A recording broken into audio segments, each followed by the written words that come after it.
आज 17 जनवरी 2023 मंगलवार। आइए सबसे पहले एक नजर डालते हैं दिन भर की सुर्खियों पर। महिंद्रा एंड महिंद्रा ने अपनी पहली इलेक्ट्रॉनिक कार XUV 400 के प्राइस अनाउंस किए। 15,99,000 रुपए में मिलेगी 456 किलोमीटर की रेंज। 26 जनवरी से 34 शहरों में होगी बुकिंग शुरू। मारुति की गाड़ियां खरीदना हुआ महंगा, कंपनी ने गाड़ियों की कीमत में 1.1% का किया इजाफा। 22 महीने के निचले स्तर पर थोक महंगाई। दिसंबर में थोक महंगाई 4.95% पर आई। खाने पीने का सामान हुआ सस्ता। फिर ऑल टाइम हाई पर पहुंचा सोना 57,000 के करीब, तो वहीं चांदी 69,000 के पार निकली। सरकारी नौकरी अपडेट। LIC ने सहायक प्रशासनिक अधिकारी के 300 पदों पर निकाली भर्ती। कैंडिडेट्स 31 जनवरी तक करें अप्लाई। सरकारी नौकरी अपडेट। माध्यमिक शिक्षा निदेशक कार्यालय राजस्थान में 9,712 पदों पर होगी भर्ती। आवेदन की आखिरी तारीख 1 मार्च 2023। देश में मेडिकल व इंजीनियरिंग प्रवेश परीक्षाओं की तैयारी के लिए विख्यात Allen Career Institute Private Limited ने अपने नए सत्र में एडमिशन की घोषणा की। बैच जनवरी माह से होंगे प्रारंभ। बेंगलुरु में प्रियंका गांधी की रैली। राज्य में सत्ता आने पर परिवार की महिला मुखिया को 2,000 रुपए महीना देने का ऐलान। और अब खबरें विस्तार से। मौसम अपडेट। प्रदेश में दूसरे दिन भी पारा गिरा। बालसमंद में पारा -0.2 पर पहुंचा। उत्तर पश्चिमी शीत हवाओं के चलते प्रदेश में लगातार दूसरे दिन भी कई स्थानों पर पाला पड़ रहा है। वह न्यूनतम पारा जमाव बिंदु पर पहुंच गया। प्रदेश के हिसार जिले में बालसमंद में रात सबसे ठंडी रही। बालसमंद का न्यूनतम तापमान -0.2 डिग्री सेल्सियस दर्ज किया गया। बालसमंद के बाद महेंद्रगढ़ का -0.4 डिग्री सेल्सियस के साथ प्रदेश में सबसे ठंडा रहा। पाला गिरने से किसानों की धड़कनें बढ़ गई है। लगातार पाला गिरने से सरसों तथा सब्जियों को नुकसान होने का अंदेशा बना हुआ है। उधर दिन भर चली शीत लहरों ने ठिठुरन बढ़ा दी है। दिन में अच्छी धूप खिलने के बावजूद भी शीत लहरों ने लोगों की कंपकपी छुटाई हुई है। हरियाणा राज्य में मौसम आमतौर पर 18 जनवरी तक आमतौर पर शुष्क रहने की संभावना जताई है। इस दौरान दिन के समय तापमान में हल्की बढ़ोतरी दर्ज होने की संभावना है, परंतु 19 जनवरी से पश्चिमी विक्षोभ के आंशिक प्रभाव से हवा उत्तर पश्चिम से पूर्व होने तथा आंशिक बादलवाई संभावित होने से रात्रि तापमान में फिर से बढ़ोतरी दर्ज होने की संभावना बनी हुई है। ई टेंडरिंग का विरोध। पंचायत मंत्री देवेंद्र बबली ने दी सफाई। सरपंचों से मांगा सहयोग। ई टेंडरिंग के विरोध में सरपंचों द्वारा बीते दिन छेड़े गए प्रदेश स्तरीय आंदोलन के बाद अब विकास एवं पंचायत मंत्री देवेंद्र सिंह बबली सामने आए हैं। उन्होंने आंदोलन कर रहे सरपंचों के नाम एक वीडियो संदेश जारी किया है। मंत्री देवेंद्र सिंह बबली ने पंचायत प्रतिनिधियों के नाम दिए गए अपने खुले संदेश के माध्यम से आह्वान करते हुए कहा है कि कार्य प्रणाली में बदलाव जनता की भलाई के लिए ही किया गया है। उन्होंने कहा है कि जहाँ भी विकास कार्य के लिए टेंडर लगेगा और जहाँ भी कार्य होगा वहाँ पर उससे संबंधित बोर्ड लगाया जाएगा, जिस पर कार्य का नाम, उसकी लागत, उसके टेंडर ID और कौन कौन अथॉरिटी है जैसे कि सरपंच, ग्राम सचिव आदि सबके नाम लिखे जाएंगे। इससे विकास कार्य और अधिक पारदर्शिता के साथ होंगे। उन्होंने कहा कि नई व्यवस्था से कोई भी ग्रामवासी ऑनलाइन उस टेंडर की डिटेल्स निकलवा सकेगा और उसमें देख सकेगा कि इस कार्य में क्या क्या काम करवाए गए हैं और क्या क्या सामग्री लगाई गई है। उन्होंने कहा कि सरपंचों की तरह वे भी एक जनप्रतिनिधि है। हम जनता के सेवक हैं। सरकार जो की बदलाव ला रही है वह जनता की सुविधा के लिए ही ला रही है, ताकि कार्य में और अधिक पारदर्शिता व जवाबदेही आ सके।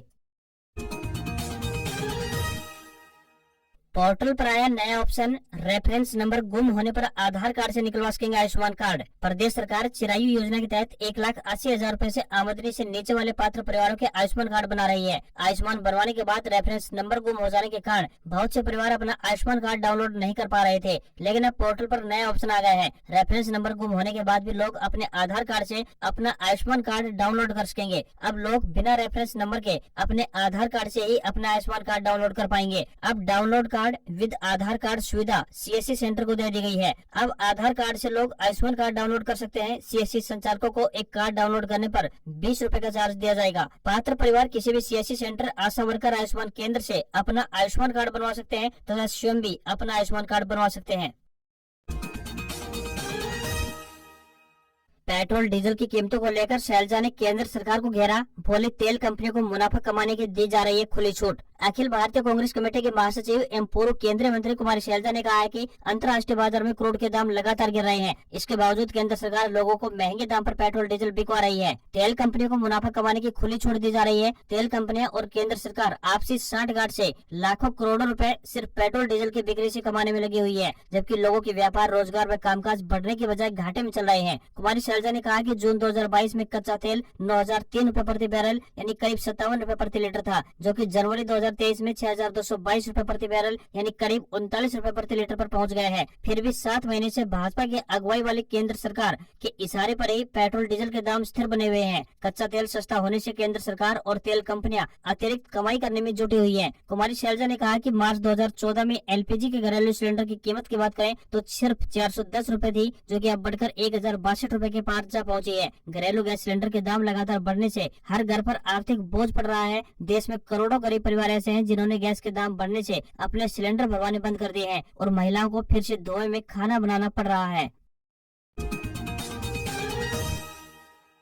पुलिस कर्मचारियों के लिए खुशखबरी, लगातार ड्यूटी देने वाले कर्मियों को मौके पर ही उपलब्ध कराया जाएगा भोजन। हरियाणा के गृह मंत्री अनिल विज ने कहा है कि राज्य में आंदोलन या फिर अन्य किसी प्रकार के लंबे समय तक कार्यक्रम में ड्यूटी देने के लिए अब पुलिस अधिकारियों या कर्मचारियों को विभाग द्वारा मौके पर ही भोजन उपलब्ध करवाया जाएगा। इस संबंध में अनिल विज ने प्रदेश के गृह विभाग के अतिरिक्त मुख्य सचिव को आवश्यक कार्रवाई शीघ्र अतिशीघ्र करने के लिखित निर्देश जारी कर दिए हैं। अनिल विज ने बताया कि अक्सर देखने में आता है कि पुलिस अधिकारियों व कर्मचारियों को आंदोलन या फिर किसी अन्य कार्यक्रम के दौरान लंबे समय तक वहाँ ड्यूटी करनी पड़ती है, जिसे छोड़ वह खाना खाने के लिए थाने या फिर किसी अन्य जगह नहीं जा पाते, जिस कारण से ऐसे अधिकारियों व कर्मचारियों को कठिनाइयों का सामना करना पड़ता है। लेकिन अब ऐसा नहीं होगा।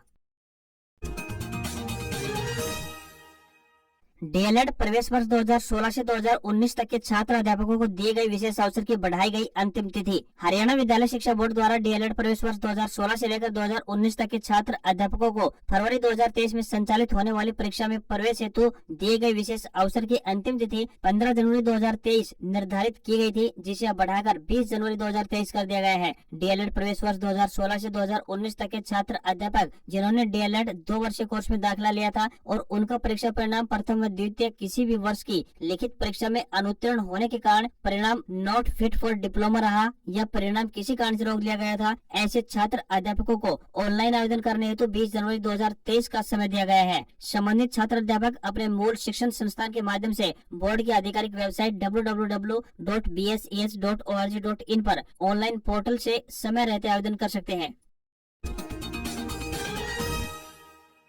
हरियाणा के खिलाड़ियों के लिए ग्रुप सी में 3% कोटा सभी विभागों में बहाल हो, दीपेंद्र हुड्डा का बड़ा बयान। सांसद दीपेंद्र हुड्डा ने कहा है कि सभी सरकारी विभागों के ग्रुप सी सेवाओं में 3% खेल कोटा बहाल करने की खिलाड़ियों की मांग जायज है और वो उनका पूर्ण समर्थन करते हैं। सरकार खिलाड़ियों की भावनाओं और उनके भविष्य को देखते हुए उनकी मांग को तुरंत माने और पहले की तरह ही खेल कोटा बहाल करने में कोई आनाकानी न करे। उन्होंने कहा कि खिलाड़ी हरियाणा की पहचान है और इस पहचान को देश विदेश तक पहुँचाने के लिए हुड्डा सरकार ने उम्दा खेल नीति बनाकर लागू की। उन्होंने बताया कि हुड्डा सरकार के समय शुरू की गई हरियाणा की खेल नीति को देश भर में मिसाल माना जाता है। इस नीति के तहत मेडल विजेता प्रतिभाशाली खिलाड़ियों को सीधे डीएसपी व अन्य सम्मानजनक सरकारी पदों पर नौकरियां मिलने के कारण प्रदेश के युवाओं में खेल को कैरियर बनाने का नया जुनून तैयार हुआ था।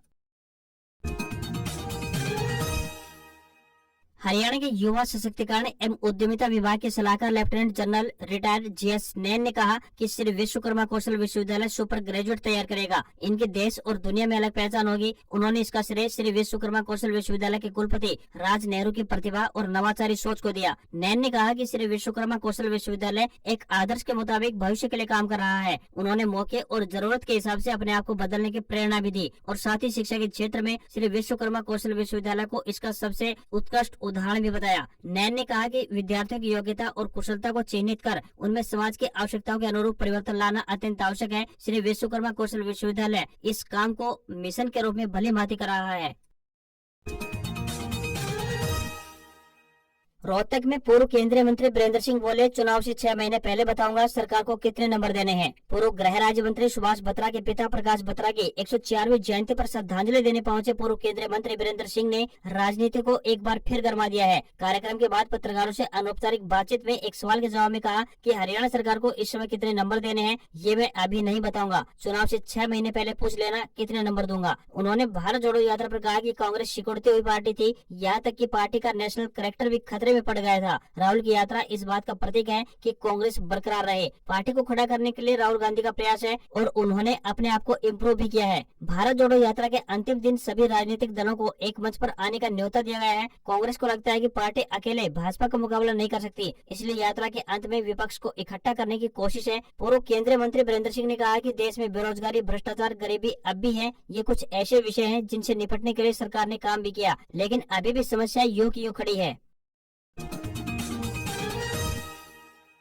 भूपेंद्र हुड्डा और ओम प्रकाश चौटाला के मिले हाथ, हरियाणा की सियासत में कयासों का दौर शुरू। हरियाणा के पूर्व गृह राज्य मंत्री सुभाष बत्रा ने अपने पिता प्रकाश बत्रा की 104वीं जयंती पर रोहतक में कार्यक्रम का आयोजन किया। कार्यक्रम की विशेषता यह रही कि सभी दलों के नेता एक जगह इकट्ठा हुए। पूर्व मुख्यमंत्री भूपेंद्र सिंह हुड्डा, पूर्व मुख्यमंत्री ओम प्रकाश चौटाला और पूर्व केंद्रीय मंत्री वीरेंद्र सिंह डोमर खां, आम आदमी पार्टी से राज्यसभा सांसद सुशील गुप्ता, मेयर मनमोहन गोयल, पूर्व मंत्री मनीष ग्रोवर, जयप्रकाश, पूर्व सांसद कैप्टन इंद्र सिंह, बलवंत मायना सहित दिग्गज नेता कार्यक्रम में शामिल हुए और सभी ने प्रकाश बत्रा को श्रद्धांजलि अर्पित की। हालांकि कार्यक्रम गैर राजनीतिक था, लेकिन संबोधन करने वाले नेताओं ने सरकार को जमकर घेरा। वहीं कार्यक्रम में पहुंचने पर भूपेंद्र सिंह हुड्डा और ओम प्रकाश चौटाला के हाथ भी मिले। वीरेंद्र सिंह ने चौटाला के पैर छुए तो वहीं आशीर्वाद लिया। सुभाष बत्रा ने कार्यक्रम में पहुंचने पर नेताओं का आभार जताया। कार्यक्रम में पूर्व मुख्यमंत्री ओम प्रकाश चौटाला ने कहा कि मैंने लगभग 152 देशों की यात्रा की है, लेकिन सामाजिक ताने बाने के मामले में भारत सर्वोपरि है। उन्होंने कहा कि मौजूदा सरकार भाईचारे को तोड़ने का प्रयास कर रही है और अब सामाजिक भाईचारे को बनाए रखने की आवश्यकता है। इस मौके पर विधायक बीबी बत्रा, पूर्व विधायक आनंद सिंह दांगी, पूर्व विधायक संत कुमार, पूर्व मंत्री कृष्णमूर्ति हुड्डा, सतपाल सांगवान और पूर्व स्पीकर कुलदीप शर्मा भी मौजूद रहे। सरकारी स्कूलों में विद्यार्थियों के अध्यापक करेंगे 2 बार स्वास्थ्य जांच। अध्यापकों को स्वास्थ्य जांच के लिए दिया जाएगा प्रशिक्षण। सरकारी स्कूलों में अध्यापक विद्यार्थियों की स्वास्थ्य की जांच 2 बार करेंगे। इसके लिए अध्यापकों को विशेष तरह का चिकित्सा प्रशिक्षण दिया जाएगा। इससे वह विद्यार्थियों के स्वास्थ्य की जांच कर सकेंगे। हर स्कूल में 2 अध्यापकों को हेल्थ एंड वेलनेस एम्बेसडर बनाया जाएगा। दोनों ही अध्यापकों को चिकित्सा प्रशिक्षण देकर तैयार किया जाएगा, जो चिकित्सा टीम के साथ विद्यार्थियों के स्वास्थ्य की जाँच करेंगे। इस दौरान अध्यापक विद्यार्थियों के शरीर में पाई जाने वाली कमियों की रिपोर्ट भी तैयार करेंगे। इसके तहत स्कूल के हेल्थ एंड वेलनेस एम्बेसडर और चिकित्सक टीम विद्यार्थियों की आंखों, दांत, वजन, ऊंचाई और हीमोग्लोबिन की जांच की जाएगी। विद्यार्थियों में मिलने वाली स्वास्थ्य संबंधी समस्याओं को विभाग के अवसर पोर्टल पर अपलोड भी करना होगा, ताकि विद्यार्थियों को स्वास्थ्य उपचार उपलब्ध हो सके, जो साल में 2 बार विद्यार्थियों के स्वास्थ्य की जाँच करेंगे। यह प्रशिक्षण स्कूल के विज्ञान, गृह विज्ञान, शारीरिक शिक्षा और गणित विषय के अध्यापकों को दिया जाएगा। Yamunanagar courts job update. चपरासी, स्वीपर व प्रोसेस सर्वर के पदों पर निकली भर्ती। अनपढ़ से लेकर 10वीं पास उम्मीदवार करे आवेदन। डिस्ट्रिक्ट एंड सेशन जज यमुनानगर में चपरासी व प्रोसेस सर्वर के पदों पर भर्ती के लिए आवेदन मांगे गए हैं। यह भर्तियां कॉन्ट्रैक्ट आधार पर की जाएंगी। जो भी उम्मीदवार इन पदों के लिए इच्छुक है वह अपने आवेदन भेज सकते हैं। पुरुष या फिर महिला जो भी उम्मीदवार इच्छुक है वह अपने आवेदन भारतीय डाक के माध्यम से भेज सकता है। आवेदन करने की अंतिम तिथि 30 जनवरी 2023 तय की गई है। वहीं इंटरव्यू की तिथि की बात करें तो 14 फरवरी से लेकर 1 मार्च 2023 तक इंटरव्यू चलेंगे। वहीं चपरासी के पदों के लिए उम्मीदवार का 8वीं पास होना आवश्यक है, जबकि प्रोसेस सर्वर के पदों के लिए उम्मीदवार 10वीं पास होने चाहिए। वहीं स्वीपर यानी पीएन के पदों के लिए अनपढ़ से लेकर 10वीं पास कोई भी उम्मीदवार आवेदन भेज सकता है। किसी भी वर्ग के उम्मीदवार को कोई भी आवेदन शुल्क जमा नहीं करना होगा, यानी ये भर्तियां निःशुल्क फ्री है। न्यूनतम आयु की बात करें तो 18 वर्ष और अधिकतम आयु 42 वर्ष से अधिक नहीं होनी चाहिए। इन पदों के लिए आपको ऑफलाइन आवेदन भेजने होंगे। हरियाणा में ग्रुप डी की नौकरियों के लिए संयुक्त पात्रता परीक्षा यानी सीईटी 4 व 5 मार्च या 10 व 11 मार्च को होना संभावित है। नेशनल टेस्टिंग एजेंसी ने यदि इन तारीख में किसी भी तरह का बदलाव करने की इच्छा जाहिर की तो इनमें बदलाव भी हो सकेगा। ग्रुप सी की नौकरियों के लिए संयुक्त पात्रता परीक्षा का अगला चरण इसी साल सितंबर-अक्टूबर में किया जाएगा। हरियाणा एसएससी ने 31 मार्च 2024 तक लगभग 65,000 सरकारी भर्तियां करने का लक्ष्य निर्धारित किया है। हरियाणा कर्मचारी चयन आयोग की तरफ से इस बार परीक्षा का पैटर्न भी बदला जा रहा है। तो वहीं सीईटी की परीक्षा में हरियाणा से जुड़े 25% सवाल पूछे गए हैं, लेकिन आगे होने वाली परीक्षाएं जॉब ओरिएंटल होंगी। उदाहरण के लिए जेईई सिविल की परीक्षा में 50% सवाल इंजीनियरिंग से जुड़े हुए पूछे जाएंगे, जबकि 40% सवाल अन्य विषयों से होंगे। सब इंस्पेक्टर की भर्तियां करने का आयोग के पास अभी तक कोई प्रस्ताव नहीं पहुंचा है। आयोग के पास 5,000 पुरुष व 1,000 महिला कांस्टेबल की भर्ती का मांग पत्र आया हुआ है। इनकी भर्ती पर लगी रोक जनवरी के आखिर में या फिर फरवरी शुरू होने तक हट सकती है।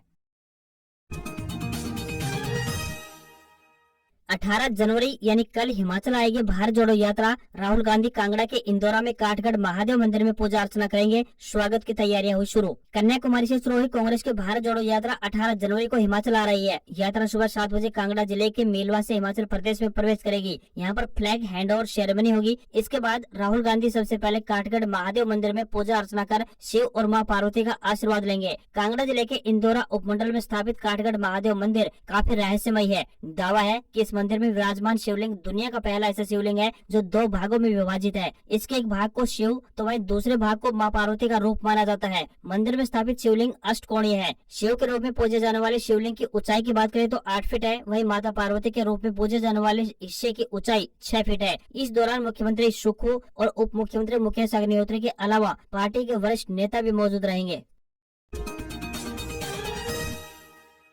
शेयर बाजार में गिरावट, सेंसेक्स 168 अंक फिसलकर 60,093 पर बंद, तो निफ्टी भी 62 अंक गिरा। हफ्ते के पहले कारोबारी दिन शेयर बाजार में गिरावट देखने को मिली। सेंसेक्स 168 अंकों की गिरावट के साथ 60,093 के स्तर पर बंद हुआ। वहीं निफ्टी की बात करें तो 62 अंक फिसलकर 17,895 के स्तर पर पहुंच गया। सेंसेक्स के 30 शेयरों में से 15 गिरावट में रहे, तो वहीं 15 शेयरों में तेजी देखने को मिली। इन दिनों सोने की चमक लगातार बढ़ रही है और इसी का नतीजा है कि सोना हर दिन नया हाई बना रहा है। सराफा बाजार में सोना 56,883 रुपए प्रति 10 ग्राम के स्तर पर पहुंच गया है। वहीं चांदी की बात करें तो चांदी में भी बढ़ोतरी दर्ज की गई है और चांदी 69,167 रुपए प्रति किलोग्राम पर पहुंच गई है। वहीं एक